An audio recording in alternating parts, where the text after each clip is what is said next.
বিসমিল্লাহির রহমানির রহিম। আলহামদুলিল্লাহ, আমরা আলোচনা শুনতেছি পর্ব আকারে বিশ্বনবীর জীবনী থেকে। গতকাল আমরা বিশ্বনবীর জীবনের প্রথম অর্থাৎ খাদিজার সাথে আমাদের নবীর কিভাবে বিয়ে হয় এই বিষয়ে আলোচনা করছি। আজকে হচ্ছে গতদিন হচ্ছে আয়েশার সাথে আমাদের নবীর কিভাবে বিয়ে হয়। আজকে হচ্ছে খাদিজার সাথে আমাদের নবীর কিভাবে বিয়ে হয়, এই ঘটনাটা আমাদের সবাই জানার দরকার। খাদিজা ছিল মক্কার সবচেয়ে ধনী ফ্যামিলির একটা মেয়ে। ওর সাথে ধনী মক্কায় কেউ ছিল না সেই সময়। আমাদের নবীর অর্থাৎ খাদিজার বড় ব্যবসা ছিল। কি ছিল? ব্যবসা। এবং আমাদের নবী খাদিজার ব্যবসার কাজে একদিন নিয়োগ দেয় আর কি। খাদিজার তো মেয়ে মানুষ, এজন্য বিভিন্ন জায়গায় ব্যবসার কাজে অন্য কোথায় রাষ্ট্রে যাইতে পারে না। এই জন্য সে বিশ্বস্ত লোকের পাঠায় যাতে তারা ব্যবসা করে টাকা ঠিক মতো বুঝে দিতে পারে। তো এই জন্য যেগুলো বিশ্বস্ত লোক ছিল তাদের ভিতরে একজন অনুপস্থিত ছিল। সেই অনুপস্থিত জায়গায় আমাদের নবীকে সেদিন পাঠায় ইয়ামান দেশে। আমাদের নবী ব্যবসা করার ক্ষেত্রে সেদিন প্রচুর লাভ হয়, প্রবল লাভ হয়। এবং আমাদের নবীর প্রতি আস্থা অর্জন করে আয়েশা। কি করছি? খাদিজার কিন্তু এর আগে দুইটা বিয়ে হয়, পরপর দুইটা বিয়ে এক স্বামীর সাথে তিনটা সন্তানও ছিল। কিন্তু দুইটা স্বামী আল্লাহ তাআলা দুনিয়া থেকে নিয়ে যায়। এরপরে আমাদের নবীর সাথে যখন বিয়ে হয় তখন খাদিজার বয়স হচ্ছে 40 বছর, আর আমাদের নবীর বয়স মাত্র 25 বছর। যখন আমাদের নবীর অভিভাবক ছিল আমাদের নবীর চাচা আবু লাহাব। কিন্তু আমাদের নবী যখন খাদিজার ব্যবসার কাজে যখন যায়, ব্যবসাতে আসার পরে প্রচুর লাভ হয়। এবং আয়মান নামে আরেকজন যিনি গেছিল, অর্থাৎ খাদিজার যিনি সহযোগী, উনি বললো যে বিশ্বনবী যখন আসে হঠাৎ করে আমি একটা দৃশ্য দেখলাম যে একটা দুইটা পাখি আসে রোদের সময়। যখন আমাদের নবী আসে রোদের সময় পাখি দুইটা ছায়া দিয়ে, ডানা দিয়ে আমাদের নবীর মাথার উপর ছায়া দিয়ে রাখে। এই কথা যখন বর্ণনা করলো খাদিজার কাছে, খাদিজা সব দিক থেকে বিবেচনা করে যে আমার ব্যবসা কোনোদিন এত লাভ হয় নাই, কিন্তু মোহাম্মদকে এবার ব্যবসায় পাঠানোর পরে আমার ব্যবসায় 3 গুণ লাভ। এই যখন খাদিজার মনে নবীর প্রতি একটা ভালোবাসা তৈরি হয়ে গেল, তখন আমাদের নবীর অভিভাবক হচ্ছে আবু লাহাব। আবু লাহাবের বাসায় খাদিজা চলে গেছে। যাওয়ার পরে আবু লাহাব তো খুব ভয় পাওয়া গেছে, কিরে মক্কার সবচেয়ে শ্রেষ্ঠ ধনী মহিলা আমার বাসায়। তারপরে নবীর চাচা বলতেছে, আপনি আমাদের বাসায় কি জন্য আসছেন? মানে খুব ভয় পাচ্ছে। একজন মন্ত্রী বা বাংলাদেশে মনে করেন রাজবাড়ী ডিস্ট্রিক্টের সবসাইতে আকবর মসজিদ সবসাইতে বেশি ধনী, সে যদি একজনের বাড়িতে গরিব মানুষের বাড়িতে চলে আসে নিশ্চয়ই তার একটু ভয় পাওয়ারই কথা। খাদিজা যখন আমাদের নবীর বাসায় চলে আসছে, নবীর বাড়ি তো একদম ছিন্ন। তখন আবু লাহাব ভয় পাওয়া গেছে, কেন খাদিজা কেন আমার বাসায়?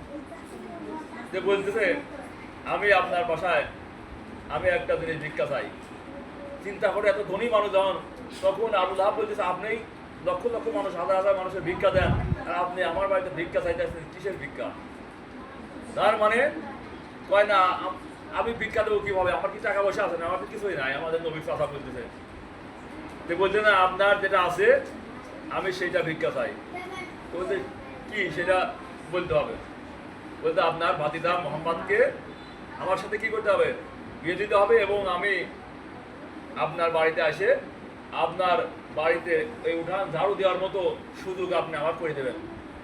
চিন্তা করে আবু লাহাব তো তখন মহা খুশি যে মক্কার সবচেয়ে শ্রেষ্ঠ ধনী খাদিজা, আমার ভাতিজা হচ্ছে একটা এতিম মানুষ এবং তার তো কোনো সম্পত্তি নাই। আর খাদিজা যেহেতু রাজি হয়েছে, তারপরে আমাদের নবীর সাথে খাদিজার বিয়ে হয়ে যায়। বিয়ে যখন হয়ে যায়, কিন্তু সেই সময় কিন্তু খাদিজা ইসলাম কবুল করে নাই। খাদিজা কি করে নাই? ইসলাম কবুল করে নাই। কিন্তু চারিদিকে তখন আমাদের নবীর ঘোর শত্রু, সবাই আমাদের নবীকে নবীকে মারিয়ে ফেলবে, এইরকম পরিস্থিতি। চারিদিক টালমাটাল, মানে সব মানুষের নবীর শত্রু, এবং সেই সময় ইসলামের কথা শুনতেই পারে না কেউ। আমাদের নবী খাদিজার বিয়ের পর একদিন হঠাৎ করে কাঁদতে, নবীর চোখ দিয়ে টপ টপ করে পানি পড়তেছে। এখন খাদিজা এই জিনিসটাতে লক্ষ্য করার পরে বলতে, আল্লাহ নবী আপনি কেন কাঁদতেছেন? আপনার কিসের এত দুঃখ? আপনার টাকা পয়সার অভাব আছে না কিসের অভাবের জন্য আপনি এরকম কান্দাকাটি করেন? না আপনার বাবা মা না এই জন্যই কান্নাকাটি করতেছেন? তো বললেন এই জন্যই না, আমি কান্নাকাটি করতেছি, আল্লাহ তাআলা আমাকে দায়িত্ব দিয়েছে মানুষের হিদায়াতের জন্য, ইসলামের তৌহিদের দাওয়াত দেওয়ার জন্য, কিন্তু আমি কোন মানুষের আমি দাওয়াত দিতে সাহস পাচ্ছি না, আর আমার পথে কি আসবে?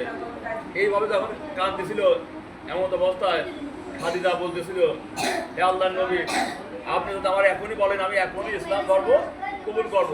এবং সত্যি আমাদের নবীর হাতে হাত রেখে খাদিজা সর্বপ্রথম এই পৃথিবীতে যদি তোমাদের প্রশ্ন আসে যে মহিলাদের ভিতরে সর্বপ্রথম ইসলাম ধর্ম কবুল করে কে, তোমরা নির্দ্বিধায় বলবা হযরত খাদিজা রাদিয়াল্লাহু তাআলা আনহা।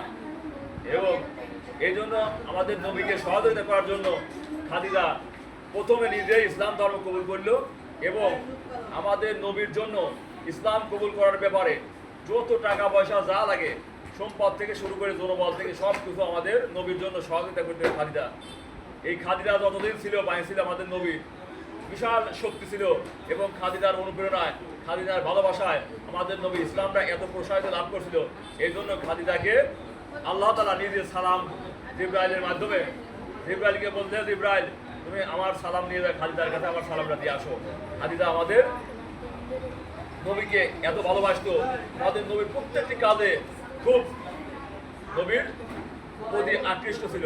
আমাদের নবী যখন ইসলামের বিভিন্ন কারুকার্য ওই হীরা পর্বতের ঘিরা গুহায় যা 150 ফুট উপরে যা বসে থাকতো, ওখানে ফেরেশতা আসতো, জিবরাইল আলাইহিস সালাম এসে আমাদের নবীর কাছে বিভিন্ন কোরআনের কবির লেনদেন করতো। কিন্তু তখন আমাদের নবী থাকতে খুব গোপনীয়ভাবে, যাতে প্রকাশ্য মানুষ দেখলে পারে অনেক সময় আমাদের নবী মারি দেবে, এমন শত্রু, চারদিকে ঘোর শত্রু। কিন্তু ওখানে খাদিজা একজন 50 বছরের ঊর্ধ্বে একটা মহিলা মানুষ একা একা উঠে যায়, খাবার দিয়ে আসতো, মাঝে মধ্যে কাপড়ে প্যাঁচ খাওয়া ওখান থেকে পড়ে যেত, এমন অবস্থা। কিন্তু তারপরে প্রতিদিন আমাদের নবীর খাবার দিতে। এখন যারা হাজিরা যায়, যারা দেখে আসে, এই এত আমাদের নবীর যে পাহাড়ে ছিল হীরা পর্বতের গুহায়, ওখানে হাজিরা জীবন মানুষই ওখানে উঠতে পারে না, অথচ খাদিজা একজন মেয়ে মানুষরা প্রতিদিন আমাদের নবীর খাবার নিয়ে যেত। যদি উপস্থিতি আমরা তাহলে দেখছি যে আমাদের নবীকে খাদিজা কত ভালোবাসতো। এবং খাদিজার গর্বে আমাদের নবীর 8টা সন্তান হয়। কয়টা সন্তান হয়? 8টা সন্তান হয়। তার যে ছেলেগুলো হয়, এক নাম্বার হচ্ছে আবুল কাসেম, তারপর আবু তাহের, তারপর আব্দুল্লাহ, এইভাবে 4টে সন্তান হয়। কিন্তু সন্তানগুলো আল্লাহ তাআলা দুনিয়া থেকে আগেই নিয়ে যায়। এখন নিয়ে আরো একটা কারণ আছে, কারণ হচ্ছে সমস্ত নবীর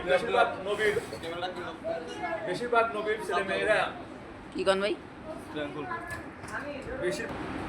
বেশিরভাগ নবীদের সন্তানরা কি হয়? নবী হয়। কিন্তু আমাদের নবী বিশ্বনবীর ছেলেরা নবী হবে না, এটা আমাদের আল্লাহর কাছে একটা বেমানান মনে হয়। এই জন্য আল্লাহ তাআলা দুনিয়া থেকেই, কারণ আমাদের নবী শেষ নবী, আমাদের নবীর পর আর কোনো নবী আসবে না, এই জন্য আল্লাহ তাআলা আমাদের নবীর সব সন্তানগুলো আগেই দুনিয়া থেকে নিয়ে চলে যায়। বুঝতে পারছো? কারো বয়স 8 বছর, কারো বয়স 7 বছর, কারো 6 বছর, এইভাবে নিয়ে চলে গেল। কিন্তু মেয়েগুলো ছিল, মেয়েরা কুলসুম, জয়নাব, ফাতেমা, মেয়েরা সবাই বাঁচে ছিল, কিন্তু সব সন্তানগুলো আল্লাহ তাআলা দুনিয়া থেকে আগেই নিয়ে চলে যায়। যাই হোক, আমাদের নবীর খাদিজা মরে যাওয়ার পরে আমাদের নবী পড়ে গেল বিশাল বেকায়দায়। তখন আমাদের নবী খুব কষ্টে জীবনযাপন করে এবং বিভিন্ন জায়গায় মার খাওয়ার পরে আমাদের নবী আল্লাহ তাআলা তাকে হিজরতে নিয়ে যায়। প্রিয় উপস্থিতি, আমাদের নবীর প্রথম স্ত্রী খাদিজা, আল্লাহ তাআলা তাকে ইসলাম কবুল করেছিল, এবং পৃথিবীর সমস্ত মহিলাদের আগে খাদিজা ইসলাম ধর্ম কবুল করে। আমরা প্রত্যেক স্ত্রী যেন স্বামীর প্রতি এইভাবে ভক্তিশীল হয়, এবং প্রত্যেক স্ত্রী যেন স্বামীকে এইভাবে ভালোবাসে, তাহলে দুনিয়া এবং আখিরাত দুইটাই তাদের জন্য শান্তিময় হবে। প্রিয় উপস্থিতি, সবার সুন্দর এবং আনন্দঘন জীবন কামনা করে এখানে শেষ করছি। আল্লাহ হাফেজ।